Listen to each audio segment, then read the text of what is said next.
Jangan hanya menunggu keajaiban, tapi kita harus bergerak dan kita harus peka terhadap tanda-tanda tersebut. Karena setiap dari gerakan kita tuh bisa jadi kita akan menemukan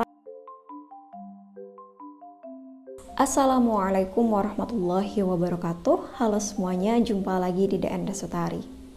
Teman-teman, buat kalian yang sudah ngikutin konten YouTubeku dari lama, itu kan memang kita banyak bahas tentang sholawat ya, tentang keajaiban sholawat, macam-macam amalan sholawat yang pernah aku amalkan, keajaiban-keajaibannya, kisah-kisah dari teman-teman juga, mostly memang tentang sholawat nih. Dan salah satu yang banyak aku bahas itu tentang sholawat Jibril 4444. Aku sempet bikin video yang ngebahas tentang sholawat 444 itu never fail, nggak pernah gagal.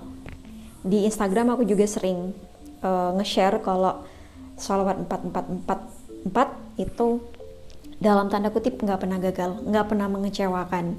Dan salah satu keajaiban yang terbesar ya, salah satu keajaiban besarnya dari sholawat 4444 itu adalah ini.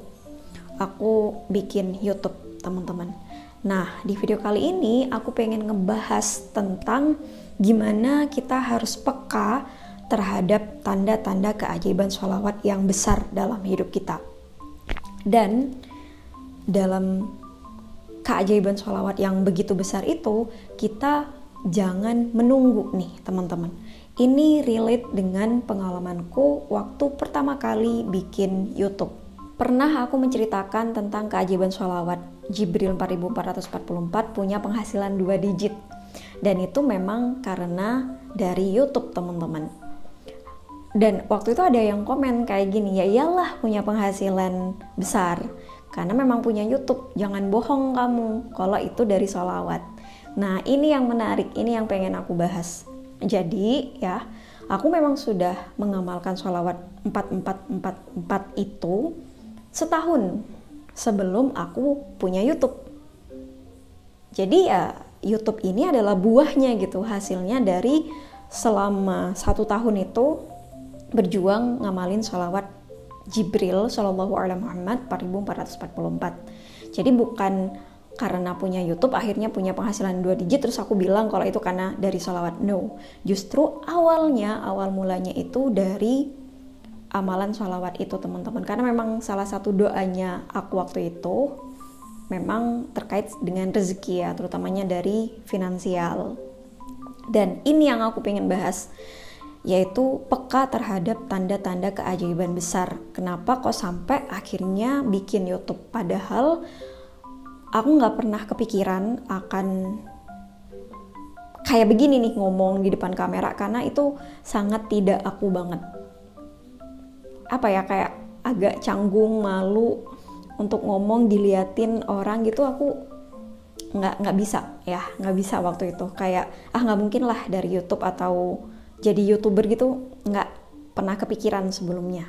Tadi aku bilang kalau kita harus peka terhadap tanda-tanda keajaiban besar. Jangan hanya menunggu keajaiban, tapi kita harus bergerak dan kita harus peka terhadap tanda-tanda tersebut. Karena setiap dari gerakan kita tuh bisa jadi kita akan menemukan tanda nih, teman-teman. Mungkin kalau yang lowa itu universe akan memberikan tanda lewat misalnya numerologi, ngelihat angka kembar misalnya ya, teman-teman. Nah, tapi kalau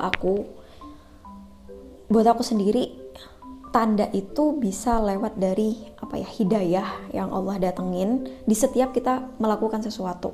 Nah, pernah waktu itu aku karena doaku tentang finansial, maka aku coba nyari tentang gimana caranya biar finansial bertambah nih, kerjaan sampingan apa yang bisa aku lakuin, apa yang bisa aku lakukan gitu ya. Jadi aku cari di internet, teman-teman, dan itu muncul tentang disuruh bikin YouTube, bikin konten atau jualan online gitu ya. Dan itu aku coba satu-satu, karena YouTube itu kayak nggak mungkin ya, aku waktu itu kayak nggak mungkin lah bikin YouTube gitu, karena dari segi media nggak punya kamera yang proper, dan aku juga ngomong kayak gini tuh nggak ada di opsiku. Makanya waktu itu aku nyoba untuk jualan online, untuk nyoba kayak jualan pulsa, pokoknya segala hal aku coba teman-teman, karena nggak tahu nih hidayah yang mana, petunjuk yang mana, peluang yang mana yang akan mengantarkanku. Ya udah gitu, pokoknya apapun segala tanda yang muncul aku cobain nih, asal itu halal, itu baik, ya why not gitu, kenapa kita harus takut untuk mencobanya. Sambil terus ngamalin sholawat, itu juga sambil mencoba mengenali tanda-tanda dari Allah gitu, apapun dicoba selama halal dan baik. Waktu itu aku nyoba untuk jualan online teman-teman, aku pernah jualan kaos kaki, join bareng temanku waktu itu, joinan kita. Sampai sekarang dia yang nerusin, tapi udah ubah ini ya, udah brandingnya udah diubah, bukan kaos kaki lagi.